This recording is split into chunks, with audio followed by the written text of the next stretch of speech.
അസ്സലാമു അലൈക്കും വറഹ്മത്തുള്ളാഹി വബറകാതുഹു. ബിസ്മില്ലാഹിർ റഹ്മാനിർ റഹീം. അൽഹംദുലില്ലാഹി റബ്ബിൽ ആലമീൻ. അല്ലാഹുമ്മ സ്വല്ലി വസല്ലിം അലാ റസൂലിക സയ്യിദിനാ മുഹമ്മദിൻ വഅലാ ആലി സയ്യിദിനാ മൗലാനാ മുഹമ്മദ്. പ്രിയമുള്ളവരെ, 2 മാസം മുമ്പ് നമ്മളൊക്കെ കേട്ട ഒരു വാർത്തയുണ്ട്. അത് കേട്ടപ്പോൾ നമുക്കൊക്കെ വളരെയധികം വിഷമമുണ്ടായി. എന്താണെന്ന് വെച്ചാൽ, സുഹൈല എന്ന ഒരു പെൺകുട്ടി ഉംറയ്ക്ക് വേണ്ടി പുറപ്പെടുകയും 2-3 ഉംറയൊക്കെ നിർവഹിച്ചതിന് ശേഷം അടുത്ത മറ്റൊരു ഉംറ നിർവഹിക്കുന്നതിനിടയിൽ ത്വവാഫ് കഴിഞ്ഞ് മഖാം ഇബ്രാഹിമിന് സമീപത്ത് നിന്ന് സുന്നത്ത് നിസ്കരിച്ച് അവിടെ ദുആ ചെയ്തുകൊണ്ടിരിക്കുന്നതിനിടയിൽ കുഴഞ്ഞു വീണ് മരണപ്പെട്ടു പോയി. വളരെ ചെറുപ്പക്കാരിയായ ആ പെൺകുട്ടി സുഹൈല പരിശുദ്ധമായ ദീൻ പഠിക്കാനിറങ്ങി ഹാദിയ ബിരുദം നേടിയ ആ പെൺകുട്ടി ഈ ലോകത്തോട് വിട പറഞ്ഞു. ഒരു പണ്ഡിതൻ്റെ ഭാര്യ കൂടിയാണ്. എന്നാൽ ആ പെൺകുട്ടിയെക്കുറിച്ച് ഉള്ള ചരിത്രം പിന്നീട് നമ്മൾ അറിഞ്ഞപ്പോൾ നമ്മളൊക്കെ അറിഞ്ഞതാണ്. ഹബീബായ റസൂലുള്ളാഹി സ്വല്ലല്ലാഹു അലൈഹി വസല്ലമ തങ്ങളെ അതിയായി സ്നേഹിക്കുകയും എല്ലാ ദിവസവും ധാരാളം സ്വലാത്തുകൾ ചൊല്ലുകയും ചെയ്യുന്ന ഒരു പെൺകുട്ടിയായിരുന്നു സുഹൈല എന്ന പെൺകുട്ടി. ബുറുദ പാരായണം ചെയ്യും, ധാരാളം സ്വലാത്തുകൾ വർദ്ധിപ്പിക്കും. നബി സല്ലല്ലാഹു അലൈഹി വസല്ലമ തങ്ങളോട് അതിയായ സ്നേഹം ഹൃദയത്തിൽ കാത്തു സൂക്ഷിച്ച ഒരു പെൺകുട്ടിയായിരുന്നു സുഹൈല. ഒരു സഖാഫിയുടെ ഭാര്യയാണ്. അങ്ങനെ അവർ ഉംറയ്ക്ക് പോയി. എന്നാൽ താൻ പഠിക്കുന്ന സ്ഥാപനത്തിൽ തന്നെ തൻ്റെ ഉസ്താദുമാരോട് പലപ്പോഴും പറയാറുണ്ടായിരുന്നു, എനിക്ക് ആ മദീനയിലെത്താൻ സാധിക്കുമെന്ന് തോന്നുന്നില്ല ഉസ്താദേ, കാരണം ഞാൻ ആ മദീനയിലെത്തിയാൽ ഞാൻ ഹൃദയം പൊട്ടി മരിച്ചു പോകാൻ സാധ്യതയുണ്ട്. അത്രയ്ക്ക് സ്നേഹമാണ് നബി സല്ലല്ലാഹു അലൈഹി വസല്ലമ തങ്ങളോട്. അതുകൊണ്ട് തന്നെ അത് കാരണമായി 3 പ്രാവശ്യത്തോളം ആ സുഹൈല എന്ന ചെറുപ്പക്കാരിയായ പെൺകുട്ടി, 30 വയസ്സിൽ താഴെയാണ് അവരുടെ പ്രായം, ആ പെൺകുട്ടി 3 പ്രാവശ്യം നബി സല്ലല്ലാഹു അലൈഹി വസല്ലമ തങ്ങളെ സ്വപ്നത്തിൽ ദർശിച്ചിട്ടുണ്ട്, സ്വപ്നത്തിൽ കണ്ടിട്ടുണ്ട്. അപ്പോൾ നബി സല്ലല്ലാഹു അലൈഹി വസല്ലമ തങ്ങളോടുള്ള സ്നേഹം നമ്മൾ മനസ്സിലാക്കണം. ഓരോ ദിവസവും എത്ര സ്വലാത്തുകളായിരിക്കും അവർ ചൊല്ലിക്കൊണ്ടിരിക്കുന്നത്. അങ്ങനെ അവർ തൻ്റെ ഉസ്താദുമാരോട് പറഞ്ഞു, മദീനയിലെത്താൻ പറ്റുമോ എനിക്ക്, കാരണം ഞാൻ മദീനയിലെത്താൻ എനിക്ക് പിടിച്ചു നിൽക്കാൻ പറ്റൂല, ഹബീബായ തങ്ങളുള്ള സ്നേഹം കാരണത്താൽ എൻ്റെ ഹൃദയം പൊട്ടി ഞാൻ മരിച്ചു പോകും എന്ന് ആ പെൺകുട്ടി പറയാറുണ്ട്. എന്നാൽ അതുകൊണ്ടായിരിക്കാം മദീനയിലെത്തുന്നതിന് മുമ്പ് ആ മക്കയിൽ വെച്ച് തന്നെ ആ പെൺകുട്ടി ഈ ലോകത്തോട് വിട പറയുകയാണ്. ഈ കുട്ടിയുടെ ചരിത്രം കേട്ടപ്പോൾ എനിക്കെൻ്റെ മനസ്സിലേക്ക് ഓർമ്മ വന്നത് മഹാനായ അബൂബക്കർ ബഗ്ദാദി, മുഹമ്മദ് അബൂബക്കർ അൽ ബഗ്ദാദി റളിയല്ലാഹു അൻഹുവിൻ്റെ ചരിത്രമാണ്. മുഹമ്മദ് അബൂബക്കർ എന്ന് പറഞ്ഞാൽ നബി സല്ലല്ലാഹു അലൈഹി വസല്ലമ തങ്ങളെ അതിയായി സ്നേഹിച്ചിരുന്ന അള്ളാഹുവിൻ്റെ ഔലിയാക്കളിൽപ്പെട്ട ഒരു മഹാനാണ്. മഹാനവർകൾ ഒരു ദിവസം അങ്ങനെ ബഗ്ദാദിൽ നിന്നും നബി സല്ലല്ലാഹു അലൈഹി വസല്ലമ തങ്ങളെ കാണാൻ വേണ്ടി പുറപ്പെടുകയാണ്. നബി സല്ലല്ലാഹു അലൈഹി വസല്ലമ തങ്ങളെ കാണാൻ വേണ്ടി പുറപ്പെടുകയാണ് മദീനയിലേക്ക്. അതായത് കാണാൻ എന്ന് പറഞ്ഞാൽ റൗള സിയാറത്ത് ചെയ്യാൻ, നബി സല്ലല്ലാഹു അലൈഹി വസല്ലമ തങ്ങളെ സിയാറത്ത് ചെയ്യാൻ വേണ്ടി പുറപ്പെടുകയാണ്. അങ്ങനെ പെടാൻ തുടങ്ങിയപ്പോൾ നബി സല്ലല്ലാഹു അലൈഹി വസല്ലമ തങ്ങൾ ആ നാട്ടിലെ രാജാവിന് സ്വപ്നം കാണിച്ചു കൊടുക്കുകയാണ്. അതാ നോക്കൂ, ബഗ്ദാദിൽ നിന്നും മുഹമ്മദ് അബൂബക്കർ എന്ന് പേരുള്ള ഒരു മനുഷ്യൻ എന്നെ കാണാൻ വേണ്ടി വരുന്നുണ്ട്, എന്നെ സിയാറത്ത് ചെയ്യാൻ വേണ്ടി വരുന്നുണ്ട്. അദ്ദേഹം ആശിഖുർ റസൂലാണ്, എന്നെ വല്ലാതെ സ്നേഹിക്കുന്ന ഒരു മഹാനാണ്. അദ്ദേഹം എൻ്റെ സബിയത്തിൽ വന്നാൽ ഞാൻ ഖബറിൽ നിന്ന് എഴുന്നേറ്റ് അദ്ദേഹത്തെ സ്വീകരിക്കണം. കാരണം അത്രയ്ക്ക് മാത്രം സ്ഥാനമുണ്ട് അദ്ദേഹത്തിന്. ഒരു വലിയ പണ്ഡിതൻ നമ്മുടെ മുമ്പിലേക്ക് വന്നാൽ, ഒരു വലിയ നമ്മുടെ മുന്നിലേക്ക് വന്നാൽ നമ്മൾ പെട്ടെന്ന് അദ്ദേഹത്തെ എഴുന്നേറ്റ് ബഹുമാനിക്കാറില്ലേ? എന്നതുപോലെ മുഹമ്മദ് അബൂബക്കർ അൽ ബഗ്ദാദി എൻ്റെ അടുക്കൽ, മുഹമ്മദ് അബൂബക്കർ റഷീദ് അൽ ബഗ്ദാദി റളിയല്ലാഹു അൻഹു എൻ്റെ അടുക്കലേക്ക് വന്നാൽ ഞാൻ എഴുന്നേറ്റ് സ്വീകരിക്കേണ്ടതുണ്ട്. അതുകൊണ്ട് എൻ്റെ അടുക്കലേക്ക് വരുന്നതിനെ നിങ്ങൾ തടയണം എന്ന് മഹാനായ നബി സല്ലല്ലാഹു അലൈഹി വസല്ലമ തങ്ങൾ അതാ ആ നാട്ടിലെ രാജാവിനെ അറിയിച്ചു കൊടുക്കുകയാണ്. എന്നാൽ പ്രിയമുള്ളവരെ, അങ്ങനെ ആ രാജാവ് സ്വപ്നം കണ്ടത് പ്രകാരം തൻ്റെ അനുയായികളെ വിളിച്ച്, തൻ്റെ ഭടന്മാരെ വിളിച്ചിട്ട് പറഞ്ഞു, എൻ്റെ അടുക്കലേക്ക് വരുന്ന ആ മുഹമ്മദ് അബൂബക്കർ റഷീദിനെ മുഹമ്മദ് അബൂബക്കർ റഷീദ് എന്ന പേരുള്ള ഒരാൾ ബഗ്ദാദിൽ നിന്ന് വരുന്നുണ്ട്, നിങ്ങൾ അദ്ദേഹത്തെ തൽക്കാലത്തേക്ക് തിരിച്ചു പറഞ്ഞയക്കണം. കാരണം അദ്ദേഹം ഞാൻ നോക്കിയത് പേര് മാറിയോ എന്നാണ്. മുഹമ്മദ് അബൂബക്കർ അൽ റഷീദ് എന്ന് തന്നെയാണ് മഹാൻ്റെ പേര്.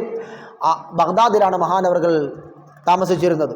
അങ്ങനെ ആ മഹാനവറുകൾ മുഹമ്മദ് അബൂബക്കർ എന്ന് പേരുള്ള മഹാനവറുകൾ ആ നബി സല്ലല്ലാഹു അലൈഹി വസല്ലം തങ്ങളെ സിയാറത്ത് ചെയ്യാൻ വേണ്ടി പുറപ്പെട്ടപ്പോൾ നബി തങ്ങൾ സ്വപ്നത്തിൽ കാണിച്ചു, തൽക്കാലം മദീനയിലേക്ക് മുഹമ്മദ് അബൂബക്കർ റഷീദ് അൽ ബഗ്ദാദിനെ കടത്തിവിടണ്ട.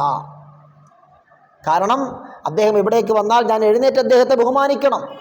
ഇപ്പോൾ അത് ചെയ്യുന്നത് ശരിയല്ല. കാരണം അത് നമ്മുടെ നാട്ടു നടപ്പിനെതിരാണ്. ഞാനിപ്പോൾ ഈ റൗദയിൽ നിന്ന് എഴുന്നേൽക്കുക എന്നത് അത് ശരിയല്ല. അതുകൊണ്ട് ഞാനിപ്പോൾ പുറത്തേക്ക് എഴുന്നേറ്റ് വരുന്നില്ല. അതുകൊണ്ട് ഇപ്പോൾ തൽക്കാലം ചെയ്യേണ്ടത് ആ മുഹമ്മദ് അബൂബക്കർ റഷീദിനെ ഇങ്ങോട്ട് തൽക്കാലം പറഞ്ഞയക്കണ്ട എന്ന് പറയുകയാണ്. അങ്ങനെ ഭടന്മാരുപയോഗിച്ച് അദ്ദേഹത്തെ തടയുകയും അങ്ങനെ 3 പ്രാവശ്യം തടയുകയും തിരിച്ച് ബഗ്ദാദിലേക്ക് പറഞ്ഞയക്കുകയുമാണ്.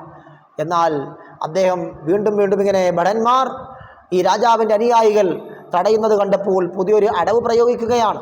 ഒരു വിറക് വെട്ടുകാരനെ വിളിച്ചിട്ട് ആ മുഹമ്മദ് അബൂബക്കർ റഷീദ് പറഞ്ഞു, എന്നെ നീ ഒരു വിറക് കെട്ടിനുള്ളിലാക്കണം. വിറക് കെട്ടിൻ്റെ ഉള്ളിലാക്കി എന്നെ തലയിൽ ചുമന്ന് നീ ആ മദീനയുടെ അതിർത്തി കടത്തി എന്നെ അകത്തേക്ക് കൊണ്ടുപോയി തന്നാൽ എൻ്റെ മുഴുവൻ സമ്പത്തും നിനക്ക് തന്നേക്കാം. അങ്ങനെ വിറക് കെട്ടുകാരൻ സമ്മതിച്ചു.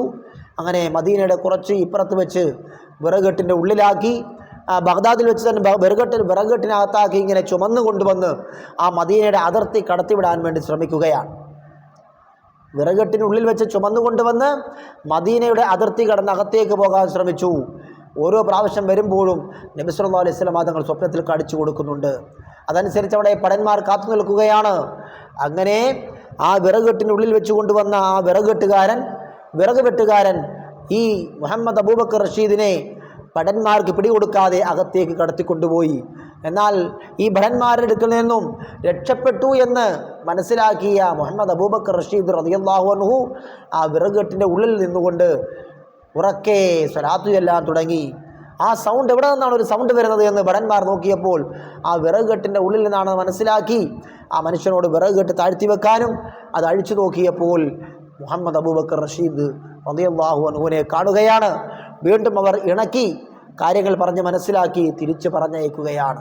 അങ്ങനെ മുഹമ്മദ് അബൂബക്കർ റഷീദിൻ്റെ അവസാനത്തെ ആ തന്ത്രവും പാളിയപ്പോൾ മഹാനവറുകൾ പറഞ്ഞു, ഞാനൊരു പാപിയായതുകൊണ്ടായിരിക്കാം എനിക്ക് മദീനയിലേക്ക് പോകാൻ കഴിയാത്തത്, എനിക്ക് ആ റൗദ ഷരീഫിൽ ചെല്ലാൻ കഴിയാത്തത്, ഞാനൊരു പാപിയായതുകൊണ്ടായിരിക്കാം എന്ന് പറഞ്ഞ് വിലപിച്ച് നബി സല്ലല്ലാഹു അലൈഹി വസല്ലം തങ്ങളെക്കുറിച്ച് ഒരുപാട് പദ്യങ്ങൾ എഴുതിയ മഹാനാണ് മുഹമ്മദ് അബൂബക്കർ റഷീദ് അൽ ബഗ്ദാദി റളിയല്ലാഹു അൻഹു. ആ മഹാനവറുകൾക്ക് മദീനയിലേക്ക് പോകാൻ കഴിയാഞ്ഞത് സ്നേഹം കൂടിപ്പോയതിൻ്റെ കാരണത്താലാണ്, സ്നേഹം കുറഞ്ഞതിൻ്റെ കാരണത്താലല്ല. അപ്പോൾ സ്നേഹം കുറഞ്ഞാലും പോകാൻ പറ്റാതെ വരും, സ്നേഹം കൂടിയാലും ചിലപ്പോൾ പോകാൻ പറ്റിയില്ല എന്ന് വന്നേക്കാം. അത് കൂടിയാൽ പോകാൻ പറ്റിയില്ലെങ്കിൽ സ്വർഗത്തിൽ ഉന്നതമായ പദവി കിട്ടുമെന്ന് ഉറപ്പാണല്ലോ. കാരണം ഈ മുഹമ്മദ് അബൂബക്കർ റഷീദ് റളിയല്ലാഹു അൻഹു അവിടേക്ക് ചെന്നാൽ ഞാൻ ഈ റൗദയിൽ നിന്ന് എഴുന്നേറ്റ് അദ്ദേഹത്തെ സ്വീകരിക്കണം. അത്രമാത്രം സ്ഥാനമുള്ള ഒരു മനുഷ്യനാണ്, അത്രമാത്രം പവറുള്ള ഒരു മനുഷ്യനാണ് മുഹമ്മദ് അബൂബക്കർ റഷീദ്. അതുകൊണ്ട് തൽക്കാലം ഇങ്ങോട്ട് പറഞ്ഞയക്കണ്ട. എനിക്ക് ഈ ഖബറിൻ്റെ പുറത്ത് എഴുന്നേറ്റ് വരാൻ പറ്റാഞ്ഞിട്ടല്ല, ഈ ഖബറിൻ്റെ പുറത്തേക്ക് റൗദയുടെ പുറത്തേക്ക് എഴുന്നേറ്റ് വരാൻ സാധിക്കാഞ്ഞിട്ടല്ല, ഇപ്പോൾ ദുനിയാവിലെ ആ നിയമങ്ങളുമായി അതിപ്പോൾ യോജിക്കാത്തത് കൊണ്ട് ഞാനിപ്പോൾ അങ്ങോട്ട് എഴുന്നേറ്റ് വന്നാൽ അത് ശരിയാവുകയില്ല. അതുകൊണ്ട് ഇപ്പോൾ ഇങ്ങോട്ട് പറഞ്ഞയക്കണ്ട എന്ന് നബി സല്ലല്ലാഹു അലൈഹി വസല്ലം തങ്ങൾ സ്വപ്നത്തിൽ അറിയിച്ചു കൊടുക്കുകയാണ്. പ്രിയമുള്ളവരെ, ആ ഒരു ചരിത്രവുമായി ഈ സുഹൈലയുടെ ജീവിത ചരിത്രത്തിനൊരു ബന്ധമുണ്ടോ എന്ന് ഞാൻ സംശയിക്കുകയാണ്, ഞാൻ ചിന്തിക്കുകയാണ്. കാരണം അവരും പറഞ്ഞിരുന്നു, എനിക്ക് മദീനയിലെത്താൻ കഴിയുമെന്ന് തോന്നുന്നില്ല, മദീനയിലെത്തിയാൽ ഞാൻ ഹൃദയം പൊട്ടി മരിച്ചു പോകും. അത്രമാത്രം നബി സല്ലല്ലാഹു അലൈഹി വസല്ലം തങ്ങളുടെ സ്നേഹമുള്ള ഒരു സഹോദരിയാകുമ്പോൾ അവിടെ ചെല്ലുന്ന സമയത്ത് നബി സല്ലല്ലാഹു അലൈഹി വസല്ലം തങ്ങൾ ചിലപ്പോൾ എഴുന്നേറ്റ് വന്ന് അവരെ ആ ഖബറിൻ്റെ പുറത്തേക്ക് വന്ന് റൗളയുടെ പുറത്തേക്ക് വന്ന് ഇവരെ സ്വീകരിക്കേണ്ട അത്രമാത്രം ഒരു പവറിലേക്ക് ഇവർ എത്തിയോ എന്ന് നമുക്കറിയില്ല. അത് നബി സല്ലല്ലാഹു അലൈഹി വസല്ലം തങ്ങൾക്കല്ലേ അറിയൂ, അള്ളാഹുവിനറിയാം, നബി സല്ലല്ലാഹു അലൈഹി വസല്ലം തങ്ങൾക്കും അറിയാം. അതുകൊണ്ടാണോ ഇത്രമാത്രം നബി സല്ലല്ലാഹു അലൈഹി വസല്ലം തങ്ങളെ സ്നേഹിച്ച ഒരു പെൺകുട്ടിയായപ്പോൾ ആ പെൺകുട്ടിക്ക് മദീനയിൽ എത്താൻ സാധിക്കാതെ മക്കയിൽ വെച്ച് അടുത്ത ദിവസം മദീനയിലേക്ക് പോകാൻ തയ്യാറെടുക്കുകയാണ്. മദീനയിലേക്ക് പോകുന്നതിന് മുമ്പ് മക്കത്ത് തന്നെ മരണപ്പെടുകയും ഖദീജ ബീവിയെ ഖബറടക്കപ്പെട്ടിരിക്കുന്ന ജന്നത്തുൽ മുഅല്ലയിൽ ആ സഹോദരിയെ ഖബറടക്കുകയും ചെയ്തു എന്ന് നമ്മളൊക്കെ വാർത്തയിലൂടെ അറിഞ്ഞതാണ്. നബി സല്ലല്ലാഹു അലൈഹി വസല്ലമ തങ്ങളുടെ പ്രിയപ്പെട്ട ഭാര്യയായ ഖദീജ ബീവി റളിയല്ലാഹു അൻഹ അന്ത്യവിശ്രമം കൊള്ളുന്ന ആ ജന്നത്തുൽ മുഅല്ലയിൽ ഉംറയ്ക്ക് പോയപ്പോൾ അവിടെ പോയി സിയാറത്ത് ചെയ്യാൻ അള്ളാഹു എനിക്ക് ഭാഗ്യം നൽകി. ഉംറയ്ക്ക് പോയവർക്കും ഹജ്ജിന് പോയവർക്കും ഒക്കെ അതിന് ഭാഗ്യമുണ്ട്. അതേ ജന്നത്തുൽ മുഅല്ലയിലും മദീനയിലെ ജന്നത്തുൽ ബഖീഇലും ഒക്കെ പോകണം. വളരെയധികം സന്തോഷമാണ്. അവിടേക്ക് ഒരുപാട് മഹാന്മാരും മഹദികളും അന്ത്യവിശ്രമം കൊള്ളുന്ന സ്ഥലമാണ്. അവിടെയൊക്കെ പോകാൻ നമുക്ക് ഭാഗ്യം ലഭിക്കണം. എല്ലാവരും പ്രാർത്ഥിക്കണം, ഒരുപാട് പ്രാവശ്യം പോകണം. അള്ളാഹു നമുക്കെല്ലാം ഭാഗ്യം നൽകി അനുഗ്രഹിക്കുമാറാകട്ടെ. അങ്ങനെ ഖദീജ ബീവിയുടെ ചാരത്ത് ജന്നത്തുൽ മുഅല്ലയിൽ വിശ്രമിക്കാൻ സുഹൈല എന്ന പെൺകുട്ടിക്ക് അള്ളാഹു ഭാഗ്യം നൽകി. ആ സഹോദരിയെയും നമ്മളെല്ലാവരെയും അള്ളാഹു സുബ്ഹാനഹു വ തആല അവൻ്റെ ജന്നാത്തുൽ ഫിർദൗസിൽ ഒരുമിച്ച് കൂട്ടി അനുഗ്രഹിക്കുമാറാകട്ടെ. ആമീൻ ബിറഹ്മതിക യാ അർഹമർ റഹീമീൻ എന്ന് പ്രാർത്ഥിക്കുകയാണ്. എല്ലാവരും എനിക്ക് വേണ്ടിയും കുടുംബത്തിന് വേണ്ടിയും ദുആ ചെയ്യണമെന്ന് വസിയത്ത് ചെയ്തുകൊണ്ട് നിർത്തുന്നു. അസ്സലാമു അലൈക്കും വറഹ്മത്തുള്ളാഹി വബറകാതുഹു.